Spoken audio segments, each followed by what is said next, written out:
Amados, como eu já disse no início, ninguém que foi até Jesus saiu de mãos vazias, né? Essa passagem aqui, quando Jesus dá entrada ali em Jericó, havia um cego ali chamado Bartimeu, e ele mendigava ali à beira do caminho. E então, quando ele ouviu aquela multidão que vinha, aquele barulho, ele pensou: é Jesus, porque ele sabia da fama de Jesus, todos passavam por ali, comentavam do que Jesus estava fazendo naquele lugar.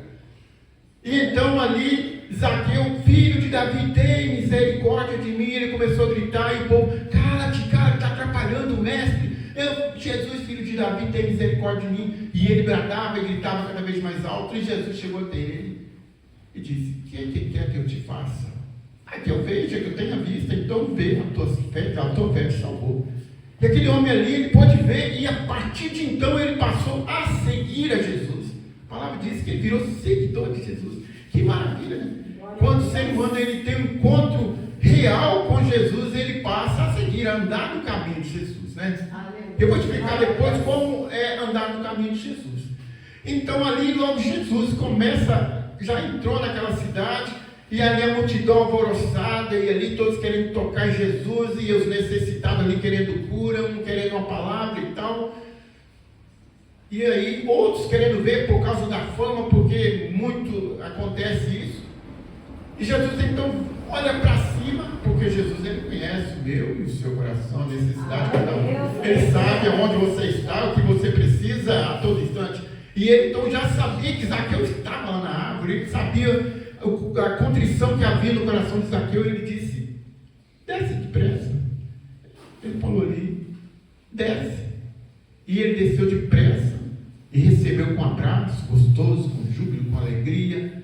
E ali houve aquele diálogo, né? E ele então disse: hoje veio salvação a esta casa. Aleluia. Jesus então ele disse assim: desce, porque convém eu pousar na sua casa hoje.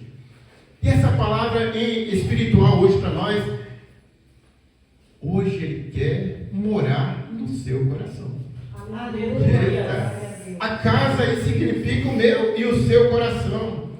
Jesus ele quer morar no coração de cada um de nós.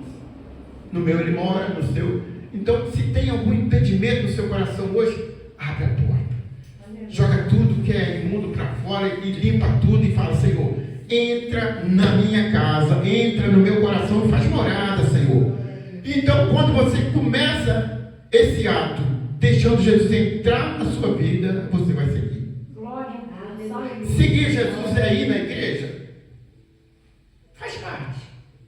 Mas seguir a Jesus é muito além de ir à igreja todos os dias, todo domingo, e ter ali o contato com os irmãos e ouvir uma palavra e receber uma bênção. Seguir a Jesus é mudar a direção, é conversão. Conversão é quando você está aqui e você converte para a direita ou para a esquerda, né? Então, conversão é o quê? Se até hoje eu andava num caminho que divergia Jesus da minha vida, eu vou andar num caminho que Jesus vai trabalhar na minha vida. Se até hoje eu tinha um pecado escondido de estimação, tem um pecado de estimação aí? Manda esse pecado embora. E Jesus vai entrar. Ele só entra se a casa estiver limpa, perfumada, cheirosa, adornada. Senão ele não entra. Às vezes a pessoa varre a casa assim, né? E bota um cisquinho e bota a vassoura em cima no cantinho. Tem segredo, né? Aonde tem uma vassoura no cantinho, pode ver que o cisco está ali debaixo. Ou o tapete, né? Levanta o tapete. Minha filha, levanta o tapete. A visita está chegando, está tudo assim, né? Então, a pressa é inimiga da perfeição. Aí a visita avisou que está chegando, logo ali bota um vaso em cima da sujeira, bota debaixo do tapete, bota a vassoura no canto. Mas Jesus não entra no seu coração se não tiver tudo limpo, perfumado. Então não pode ter nem milésimo de nada de pecado. Aquilo que você fazia e andava no mundo, larga aquilo, abandona. Esse pecadinho vai te levar a um lugar de horrores, sem volta às vezes. Mas se você deixar Jesus entrar na sua vida, o Espírito Santo, Ele vai e trabalha, ele te norteia, ele te dá direção, te capacita, te dá altivez, te dá autoridade. Agora eu vou explicar aqui a pessoa do Espírito Santo de Deus. Tem Deus Pai, Deus Filho, Deus Espírito Santo. E tem uma dificuldade imensa em algumas pessoas, em algumas igrejas e doutrinas, é entender as três pessoas da Trindade. Uns entendem que Jesus passou a existir só depois que nasceu de Maria. Que ele não é Deus, ele é um profeta. Eu vou explicar. Outros falam que Jesus é o vento, é o sol, é a árvore, é a natureza. Nada disso, amados. Deus Pai, Deus Filho, Deus Espírito Santo já compunha a eternidade desde antes de tudo isso ser feito. Deus, quando Ele foi fazer o homem, Ele disse: façamos o homem à nossa imagem, à nossa semelhança. Então, a Trindade estava junto. E tem igrejas aí, doutrinas, que não existe Trindade porque não está escrito o nome de Trindade na Bíblia. Mas Trindade não é três? E ser três não é Trindade? Precisa escrever? Não precisa, né? Três é Trindade. Né? Qual o nome que eu vou dar para três pessoas, três Espíritos de Deus? É Trindade. Não precisa estar escrito o nome. Existe uma Trindade. Porque três é uma Trindade. Então, amados, o Espírito Santo de Deus é este ser que fala no nosso espírito. Hoje eu estava explicando para uma pessoa que como Deus me chamou e eu tive uma experiência profunda com Deus e aprendi a andar com Deus e aprendi a ouvir Deus. Então, quando o meu espírito ele está em unidade com Deus, eu sinto uma vibração espiritual. Aleluia, Deus, sua glória. Em tudo que eu for fazer, todo passo que eu for fazer, toda decisão que eu for tomar, se eu não sentir a vibração espiritual de Deus com o meu espírito, eu não dou um passo à frente. Porque eu já quebrei muito a cara com isso. De seguir, não, eu vou que Deus vai me abençoar. Tem gente que toma decisão falando, eu vou que Deus vai me abençoar. Nós precisamos iniciar todas as coisas que a gente for iniciar, a gente precisa sentir o nosso coração vibrante com Deus. Se tiver uma dúvida ou tiver um peso espiritual, um incômodo espiritual, não faça, amado, porque o Espírito Santo é esse que está nos dando esse toque especial. De que você pode e de que você não pode. Então muitas pessoas elas se perdem nesse contexto porque toma a decisão por sua vontade própria. Ou se não fala, eu vou que Deus vai me abençoar. Amados, nós temos os nossos sentidos, né? Olhos, boca, olfato, tudo. Nós vemos a situação, a gente vai iniciar porque a gente está vendo fisicamente. Mas nós temos a possibilidade de buscar em espírito a conformidade de Deus na nossa vida. Aleluia. Se Deus não estiver te orientando, Ele parou, calou, fica onde você está. Talvez você está num deserto danado. Aí Deus se calou. Não muda a situação, fica ali até ouvir a resposta de Deus. Porque vai dar ruim se você andar para frente. E talvez voltar para trás. Você fica no estágio que está aguardando a aprovação de Deus. Porque Ele conhece o meu coração, Ele conhece a minha intimidade, Ele sabe mais do que eu, porque foi Ele que me fez. Aleluia. Por exemplo, uma pessoa que tem uma fábrica de carros, ele tem que ter alguém ali que é a peça-chave de fabricar as peças. Depois passa para a mão do montador, mas tem um engenheiro ali e tem um fabricante, porque o engenheiro ele projeta e tem um fabricante. Deus foi tudo, ele foi engenheiro, ele fabricou, ele fez tudo, né? Mas aqui na terra, assim, um engenheiro, o outro vai, corta, fura, e o outro vai, monta e vai assim, por partes. Mas quando lá no final a pessoa sentir uma dúvida, o que ele vai fazer? Para não ir até o engenheiro, ele vai pegar o manual. E no manual está tudo certinho o que o engenheiro projetou. E ele ali vai achar aonde está havendo a falha. Talvez ele montou o parafuso daqui, abriu mais a rosca de lá e colocou o parafuso daqui. Depois daqui já ficou largo por de cá. Então, ele tem que colocar as peças certinho no lugar. Aí vem aquele, né, que fala, não, eu vou passar a broca aqui, eu vou colocar esse parafuso aqui, porque eu não estou achando outro. Aí depois aqui fica largo, eu tenho que arrumar outro parafuso, que não é dali. Aí depois, na vibração da caminhada daquele carro, aquele parafuso ele vai dar um dano. Aí solta uma roda, mata o motorista, mata os que estão andando nele. Por quê? Se não for de acordo com o projeto, não funciona. E se você tem uma situação na sua vida, busque o manual de Deus. O que é o manual de Deus? A Bíblia, a palavra de Deus. Aqui está escrito, é o manual da nossa vida. Para tudo aqui você tem o conselho e a direção. E mais ainda, o que você não encontra aqui, na sua intimidade, o Espírito Santo vai e fala. Ele te toca. Agora, não tema contra aquilo que ele está te falando, não, que vai dar errado. Eu, hoje, tenho 59 anos. Eu já passei de meio século. Eu já apanhei muito na vida. Já quebrei muito a cara. Por achar que eu tinha mais força, né? Então eu vou trabalhar, vou me esmerar e não vou tomar conta das contas, não. Eu vou, na hora que está no dinheirinho, vou ali, pego no caixa e vou. Amados, hoje é tudo assim. Eu trabalho, mas eu vigio aqui. Porque se eu trabalhei muito. Gente, quanto dinheiro eu dei para os outros no suor, porque eu não fazia conta, pegava as coisas de qualquer maneira.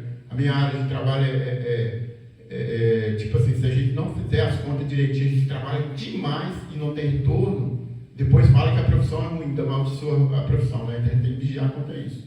Né? Então, hoje, eu faço mais do que quando eu era mais forte, mais robusto e trabalhava muito mais. Eu trabalhava o dobro e hoje eu faço mais do que antes. Porque eu não tinha essa habilidade de entendimento espiritual. Eu estava em tratamento ainda, mas hoje eu entendo que tudo que eu for fazer, se não tiver a palavra do Espírito Santo na minha vida, não tiver aquela comunhão, eu não faço. Então o que aconteceu ali com Zaqueu? Zaqueu, ele era um cobrador de impostos.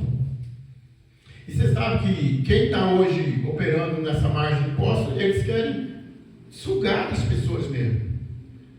E quando Jesus chegou para ele, o Espírito Santo já veio nele e já mostrou aonde estava errado, já mostrou o pecado. Né? Então por isso que eu falo, às vezes a gente tem um pecadinho de estimação, isso daqui eu não consigo deixar. Hoje é dia de deixar esse pecado de estimação. Expulse ele da sua vida, expulse os demônios que tiveram até hoje por causa desse pecado da sua vida, limpa a sua casa, que o Senhor quer pousar na sua casa nesta noite. Ele quer fazer morada na sua vida. Né? Ele quer habitar contigo, ele quer cuidar da sua vida. Então, hoje, limpa, varre, adorna, passa o cheirinho, perfuma e dê um lugar de especial para Jesus na sua vida hoje. Que ele possa dirigir todos os acontecimentos que vieram na sua vida e possa estar te dando a direção, te capacitando. Te dando sabedoria, dando autoridade ao Espírito, altivez, né? Você conseguir enxergar as coisas. E aí, isso não é só terreno não, é espiritual também. Porque o espiritual ele gere melhor dizendo, o material. Se nós só vivermos materialmente, o espiritualmente ele fica lá. Mas se a gente buscar o espiritual, aí o material acontece, porque há um trabalho angelical, há um trabalho do Santo Espírito de Deus, há um trabalho lá do trono de graça de Deus. Aí eu vou dizer agora sobre as duas vontades de Deus. As pessoas falam, mas Deus tem duas vontades, não é sim, não. Ele tem duas vontades, a diretiva e a permissiva. A diretiva é aquela vontade que Ele tem. Se você alcançar em espírito, vai dar tudo certo. Mas é permissível aquilo que você faz sem a vontade de Deus, e Ele permite, porque você tem livre arbítrio e Ele te deu esse direito. Então Ele não vai te negar um pedido que você vai pedir. Mas a palavra não fala sobre pedir mal. Se você pedir mal, vai dar errado. Porque Deus vai conceder, porque você tem uma autoridade que Deus te deu, livre arbítrio. E aí, as condições que der adversas na sua vida, é você que vai sofrer. Os danos é você que vai sofrer. E agora eu vou entrar num assunto. Por isso que as pessoas muitas das vezes têm depressão. Essa outra questão, como é que fala? A pessoa fica ansiosa, ansiedade. Hoje é o mal do século, depressão e ansiedade. Já tem equipes montadas para cuidar dessa situação. Porque as pessoas estão distanciando cada vez de Deus. Então, a gente vê aí nos stories dos nossos amigos, vê aí nos perfis, as pessoas em festas, bebedices, loucuras dessa vida, e se vangloriando e tal, amigos meus em palcos cantando para o diabo, adorando a ele e tal, e está tudo certo. Aí depois começa, aí vai para o médico e tome remédio, tome medicamento, e tome tratamento, e nada.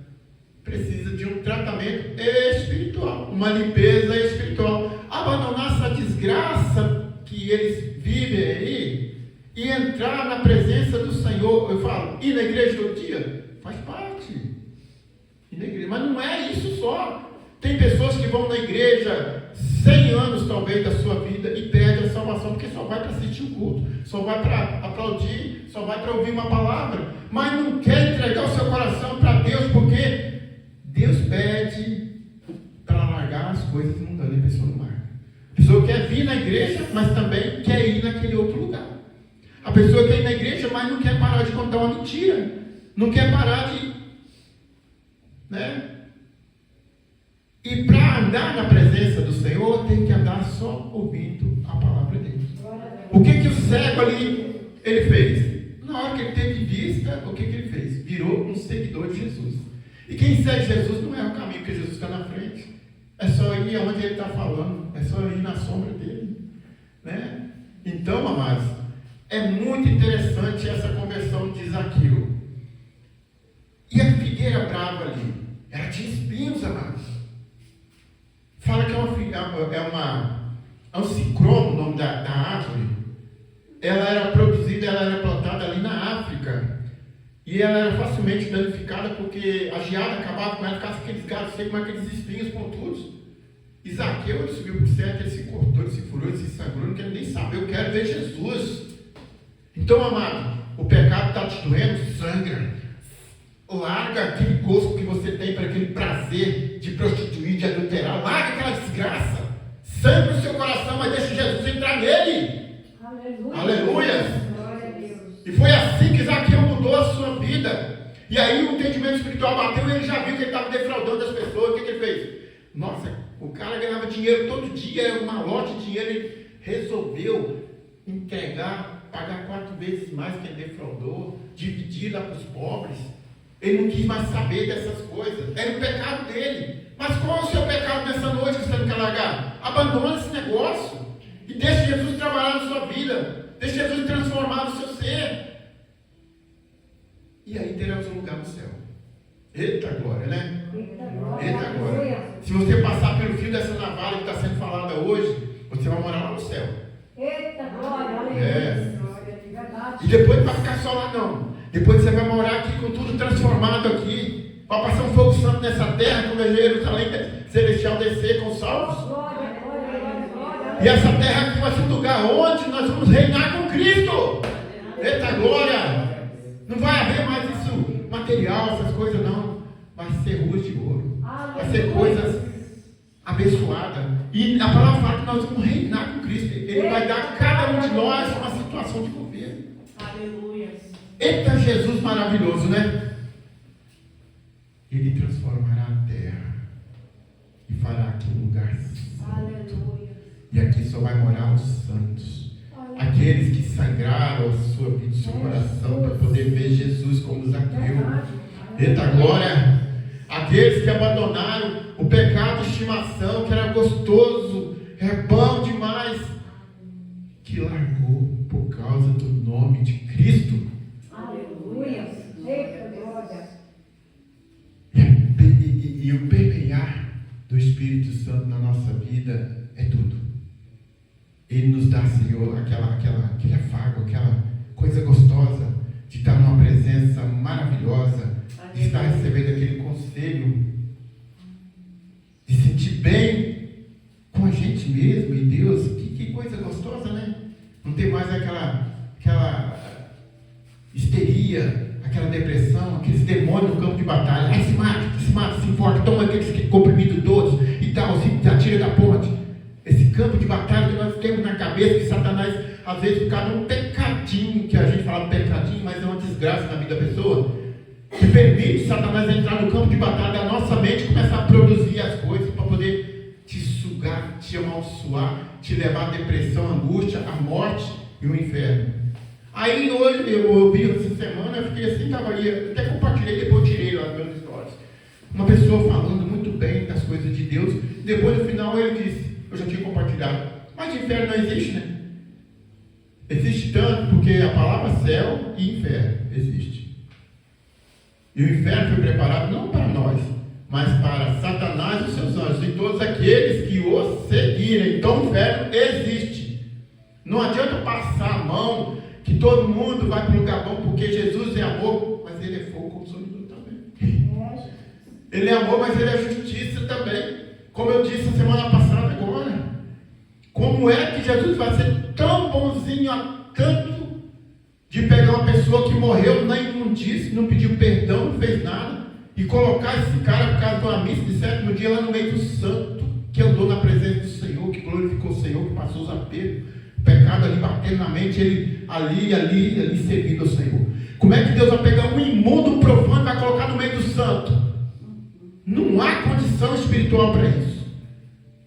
Se cada um de nós quisermos morar com o Senhor, temos que negar o pecado, negar essas coisas do inferno e não permitir o nosso campo de batalha ser contaminado, porque aqui não vive. Se eu tiver no Espírito, isso não é campo de batalha mais, bênção de Deus. Eita glória! Prepare uma mesa para mim, na presença do inimigo. O meu cálice transborda, né? Unge a minha cabeça com óleo, aí vem a unção de Deus, tum! Satanás não entra mais com os seus demônios para confrontar na minha mente, porque já não é mais campo de batalha, é campo santo de Deus. E que essa palavra ela possa permear no seu coração, na sua vida, para todo e sempre você lembrar que Jesus hoje falou ao seu coração. Amém? Até aqui me deu o Senhor o que havia de falar. Amém?